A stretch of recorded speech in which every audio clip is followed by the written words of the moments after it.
ngi dénoncé lu xew Mali nañu dénoncé comme ni ñuy dénoncé lu xew Burkina nañu dénoncé comme lu xew Niger parce que coup d'état la militaires yi daf ko wala civil yi daf ko coup d'état la donc tey gis ngeen assemblée nationale nu mu fi demee GIGN ak gendarmerie ñoo intervenir pour mun leen jàllale seen projet de loi seen proposition de loi. war a nekk taxawaayu askan bi ci mbir ma ne jaay doole moom duñ ko nangu ñun lu ñu mën ñoo ngi koy def ñoo ngi xeex lu ñu may si jumtuwaay en tant que député mooy wax mooy def ay saisir le conseil constitutionnel dañ koy def dañuy dem en tout cas ba jeex ba fu ñu suñu doole may yàlla nag moo fi nekk ñëpp amuñu lu ñuy ragal amuñu lu ñuy tiit dañuy continuer combat bi. Vous allez toujours rester légaliste ou quoi? Légaliste moom nañu mën a nekk parce qu'on est député mandat bi population yooyu ñu fal waaw jërëjëf. parce que j'ai été victime d'une agression. parce que après que gendarme yi dugg ci biir hémicycle bi ñun ñu génn ñun man dama dem maag Bassirou Goudiaby bi ñuy dem. Ismaïla Diallo dem naa ba député Yewwi Askan Wi dem naa ba dugg ci bureau bi ñu jëlee ma ci bureau bi j'étais presque 5 personnes ñu jël ma engagement ñii lem sama loxo ñii di dóor fii la ñu dugal ci ruq bii ñu indi ñu ba fii groupe de personnes ñii ay coups lañ may dóor ñii di ma rëkk ñu def li ñuy def seen forfait ba pare ñëpp dem seen yoon j'étais tout ça cagoulé après si la seen chef ñëw ne ma non ñoo ngi lay jéggalu baal ñu daal di may bàyyi ma dem. Ils étaient au nombre à peu près de 10. 10 gendarmes encagoulés defuñu ko man kese def nañ ko Bassirou Goudiaby aussi Bassirou Goudiaby dama ko fekk mu tëdd jaaxaat ñu def lu ñuy def après bàyyi ñu dem. ci ay député yoo xam ba pare fekk ñu suñu bërëbu liggéeyukaay ça veut dire que am na kenn ku leen xam ne jox na leen instruction ne cibler ces députés là bu ñu génnee dal leen seen kaw. te député kenn mënu ko arrêté pendant arrêté. te ba pare ñu ngi nekkoon en pleine plénière ñu am suñu immunité parlementaire lii moom moo xaw Sénégal état de droit la ñu salfaañe te ñun taxawaay bu ñu amoon mooy représenter le peuple dignement. ban suite ngeen koy jox. mais oui on va porter plainte c'est sûr que on va porter plainte lii nii duñ ko bàyyi mu jàll te lii ils vont le payer parce que bu ñu yaakaar ne ils sont éternels dans ce pays là ñu ngi nax seen bopp fii 2011 amoon na lu fi nekkoon ñooñu dem nañ ñoom ñu ñëw ñoom aussi dañuy dem ñeneen dañuy ñëw. Bonne réaction le fait que ñu dugg ci biir déjà ñu dugg ci biir évacuer leen yéen les députés de l'opposition. oui parce que ñun lu ñu doon def yéen ñëpp teg ngeen ci seen bët y avait une proposition de loi boo xam ne c'est illégal c'est illégitime et immoral.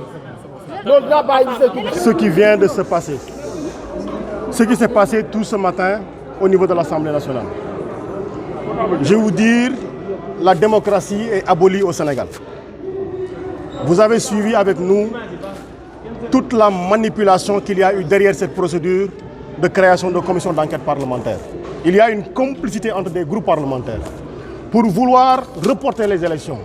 Et ils ont pu développer un lexique de vocabulaire pour nous parler de dérogation, pour nous parler de suspension ou d'annulation. Il ne s'agit rien d'autre que d'un prolongement du mandat du président de la République au-delà du terme qui est prévu par la Constitution. Il a prêté serment d'être le serviteur absolu de la nation. Mais vous avez constaté avec nous qu'il vient lui-même d'organiser un coup d'État constitutionnel. Et aujourd'hui, s'il vous plaît, aujourd'hui, je voudrais porter mes accusations contre lui. Parce que lui, il a acheté la poudre. Le PDS a acheté la mèche et ensemble, ils ont mis le feu à ce qui nous restait de la démocratie. Voilà le constat qui est fait aujourd'hui. Et ce qui se passe, ils n'ont même pas laissé le soin aux députés de se prononcer. Une chose aussi grande qu'une modification, qu'une suspension de la Constitution.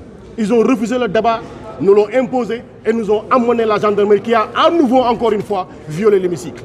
Je rappelle qu'à l'installation de la 14e législature, on a vu la gendarmerie rentrer ici et des députés avaient été accusés, c'était nous qu'on avait accusés. Vous comprenez maintenant qui sont les traîtres du peuple.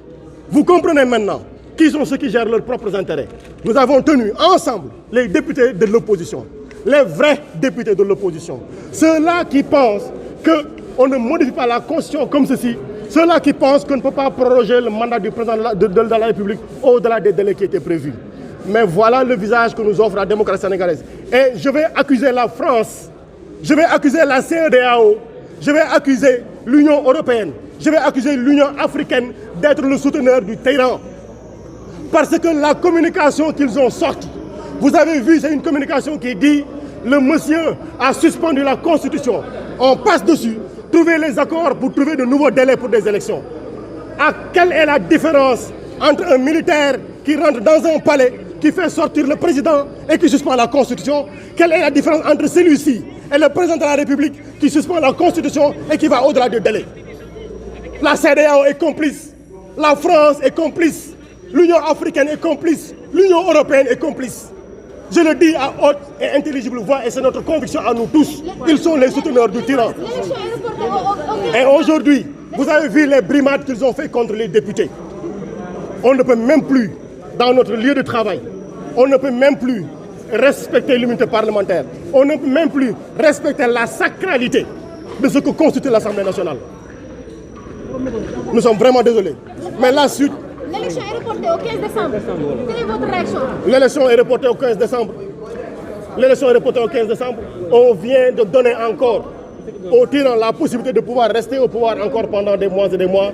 Pendant ce temps, les prisonniers vont continuer à croupir en prison. Pendant ce temps, voilà ce qui est en train de se passer. Ce qu'on voulait simplement dire. Les agressions sur les députés. Non, mais on a constaté les agressions sur les députés. Oui. On a vu qu'on les a pris en aparté. Ils les ont amenés dans un coin, ils les ont bastonnés, ils les ont violentés. Mais ça, c'est dommage. Ça, c'est dommage. li ñuy wax fii mooy yéen a ko seetlu ak ñun.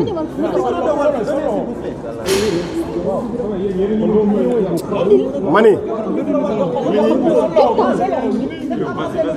li ñuy wax fii yéen a ko seetlandoo ak ñun ñoo fi yendu tey li fi xew mooy dañoo yeew suñu constitution dugal ko ci teen te ñi ko def xam nañu leen dañoo déggoo ci ginnaaw le peuple def li ñuy def tey bu ngeen gisee ñu toog ne mukk mu xaaral ñemewuñu wax ñuy xëy di saaga ñëpp mooy pare woon nañ seen forfait ba noppi.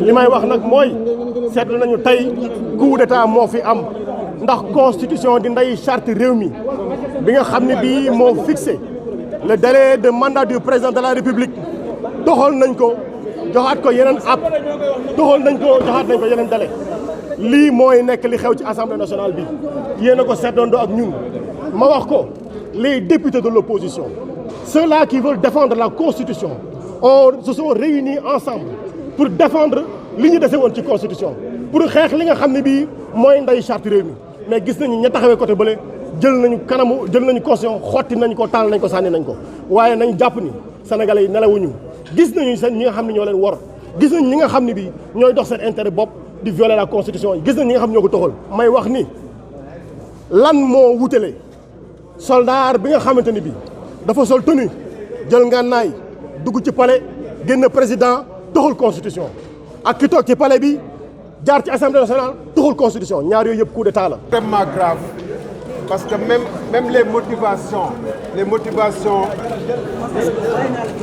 les motivations soulevées par l'exécutif et le législatif sont très graves. D'habitude, c'est les opposants et les jeunes qui accusent la justice du pays d'être corrompue. Aujourd'hui, c'est le législatif et l'exécutif qui accusent la justice de notre pays d'être corrompue. D'habitude, c'est les jeunes et les opposants qui accusaient le gouvernement d'être corrompu. Aujourd'hui, c'est le président de la République, son groupe parlementaire et le groupe parlementaire du PDS qui accusent le Premier ministre en exercice du Sénégal, pas moins que d'avoir corrompu des juges constitutionnels. Et c'est sur ces bases-là qu'ils ont organisé leur semblant de coup d'État constitutionnel. Je voudrais dire aussi que le 2 avril, quel que soit ce qu'ils ont décidé, puisque l'article 103 de la Constitution dit que la durée du mandat du président ne peut faire l'objet de modification. Le 2 avril, comme Macky Sall lui-même l'avait dit à plusieurs reprises, son mandat prend fin. Ce qui est déplorable, effectivement, c'est que la CEDEAO aurait dû condamner d'abord.